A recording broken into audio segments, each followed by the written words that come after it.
ఇండస్ట్రీలో caste politics అనేవి ఉంటాయా? ఇండస్ట్రీలోనా? ఆ! అస్సలు ఉండవు సార్. ఓకే. అది ఓన్లీ పాలిటిక్స్‌లోనే ఉంటాయి. ఇక్కడ నేను వచ్చి చూసి చెప్పానంటున్నాను హ్మ్. గదా!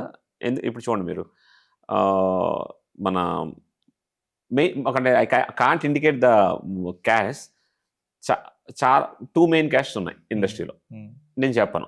కానీ ప్రతి ఒక్కరికి తెలిసిన క్యాస్ట్. ఈ క్యాస్ట్ హీరోస్ ఆ క్యాస్ట్ డైరెక్టర్స్ చేశారు. ఆ క్యాస్ట్ డైరెక్టర్స్ ఈ క్యాస్ట్ హీరోస్ చేశారు. పెద్ద పెద్ద హిట్స్ కొట్టారు. ఒకవేళ క్యాస్ట్ ఫీలింగ్ ఉంటే వాళ్ళు వీళ్ళతో ఎందుకు అసలు చేస్తారు? క్యాస్ట్ ఫీలింగ్ అనట్లేదు నేను. హ్మ్. అంటే సీ ఆహ్, ఈ ఇంటర్నల్ రిలేషన్స్ ఆర్ ఫైన్. ఆ! ఎందుకంటే ఒక స్టేజ్‌కొచ్చిన తర్వాత caste has nothing to do. Yeah! But ఇనీషియల్‌గా తీసుకుంటున్నప్పుడు హ్మ్. ఈ స్టేజెస్‌లో ఇప్పుడు ఫర్ ఎగ్జాంపుల్ ఏదన్నా ఒక ఎలక్షన్సే జరిగినాయనుకోండి. ఏదైనా అసోసియేషన్స్‌లో ఆ! ఈటిల్లో వాటిలో క్యాస్ట్ పాలిటిక్స్ ఉంటాయి గదా! ఆ టైం అంటే నాకు దాని మీద అవగాహన లేదు. ఎందుకంటే okay. I didn't been into this hmm. మాకు సంబంధించి గాని, వాటి అంటే గురించి నాకు మీరు చూసిన దాంట్లో అయితే ఇండస్ట్రీలో అయితే ఏం లేదా? As of now there is nothing. ఎందుకంటే నేను ఐ యామ్ ట్రావెలింగ్ అసలు ఆ ఊసే రాదు ఎప్పుడు. అసలు ఆ డిస్కషనే రాదు ఎవరి దగ్గర.